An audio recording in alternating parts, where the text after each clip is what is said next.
دوستو، شام غریبہ ایک ایسا لفظ ہے جسے سننے کے بعد ذہن میں عجیب و غریب سوال آنے لگتے ہیں، اور ایسے ہزاروں سوال جو ہمیں شام غریبہ کے متعلق جاننے کے لیے مجبور کرتے ہیں۔ میں آپ کو بتاتا ہوں کہ شام غریبہ میں 10 محرم کی رات لائٹیں بند کر کے ایسے کون سے شرمناک کام سر انجام دیے جاتے ہیں۔ تمام سوالات کے جوابات جاننے کے لیے ویڈیو کو آخر تک ضرور دیکھیں تاکہ آپ بھی شام غریبہ کے بارے میں جان سکیں۔ لیکن ویڈیو شروع کرنے سے پہلے آپ سب سے گزارش ہے کہ ہمارے چینل کو سبسکرائب کریں۔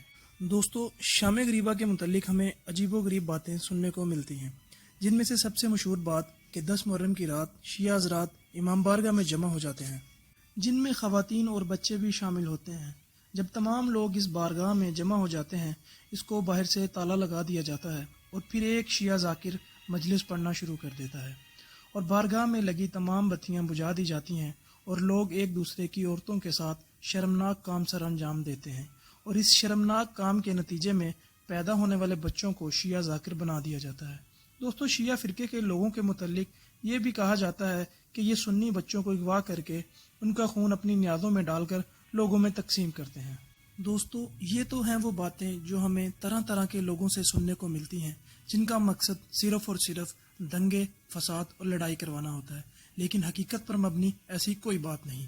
یہ باتیں سراسر جھوٹ اور لوگوں کے دلوں میں نفرت ڈالتی ہیں۔ دوستو، ایسا ہی ایک شخص اپنی آپ بیتی سناتے ہوئے بتاتا ہے، میں ایک دیہاتی گھرانے میں پیدا ہوا اور میں مذہب کے متعلق اتنا ہی جانتا تھا جتنا ہمارے گاؤں کے مولانا سے سننے کو ملتا تھا، اور مجھے روزانہ شیعوں کے متعلق مولانا سے بہت سی باتیں سننے کو ملتی تھی جو مجھے بہت زیادہ پریشان کر دیتی تھی۔ اور میرے نزدیک سب سے پریشان اور حیران کن بات یہ تھی کہ ہمارے گاؤں کے مولانا صاحب شام غریبہ کے متعلق عجیب و غریب باتیں سنایا کرتے تھے، اور ان کی باتوں سے میں نے اندازہ لگایا کہ وہ شیعہ حضرات کے متعلق بہت ہی غلط ذہنیت رکھتے ہیں۔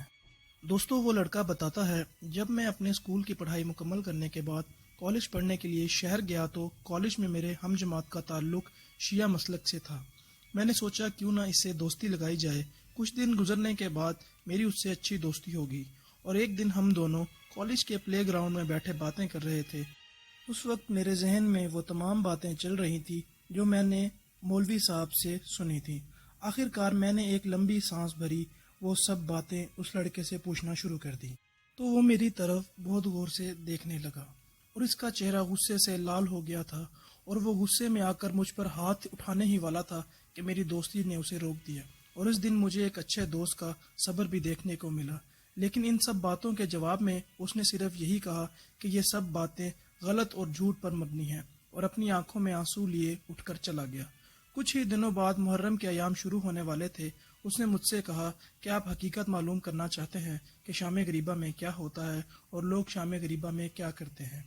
میں نے فوراً جواب دیا، ہاں بالکل۔ اس نے مجھے کہا کہ آج 10 محرم کا دن ہے، چلو میرے ساتھ، میں تمہیں دکھاتا ہوں۔ دوستو، وہ لڑکا کہتا ہے، میں اپنے دوست کے ساتھ اس کے گھر چل پڑا، اور 10 محرم کی رات تمام شیعہ حضرات امام بارگاہ کی طرف چل پڑے۔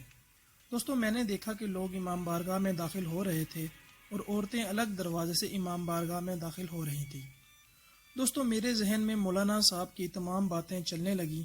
میں بھی انہی باتوں میں گم تھا کہ اچانک امام بارگاہ کی بتیاں بند ہو گئیں، پھر اچانک ایک بتی سٹیج پر چل پڑی، اور اسی دوران ایک ذاکر وہاں پر نمودار ہوا جن کے کپڑے سیاہ اور ہلکی ہلکی داڑھی تھی۔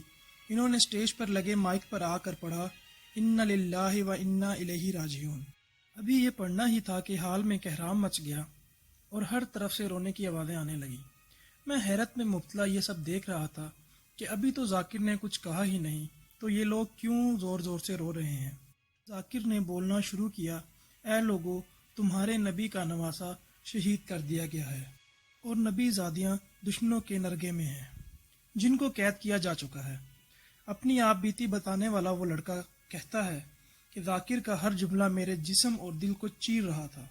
ذاکر اسی طرح پڑھتا رہا، اور مجھے پتہ ہی نہیں چلا کہ کب میری آنکھوں سے آنسو نکل کر میری گالوں پر آ پہنچے۔ اتنی دیر میں میرے دوست نے مجھے گلے لگایا اور رونے لگا، اور کہنے لگا، یہ ہوتی ہے شام غریبہ، یعنی غریبوں کی شام۔ دوستو، یہ ویڈیو بنانے کا مقصد صرف اور صرف جھوٹ اور من گڑت باتوں سے پردہ اٹھانا اور سچ پر روشنی ڈالنا تھا۔ ایک آیت جس کا ترجمہ ہے، اللہ کی رسی کو مضبوطی سے تھامے رکھو اور تفرقے میں نہ پڑو۔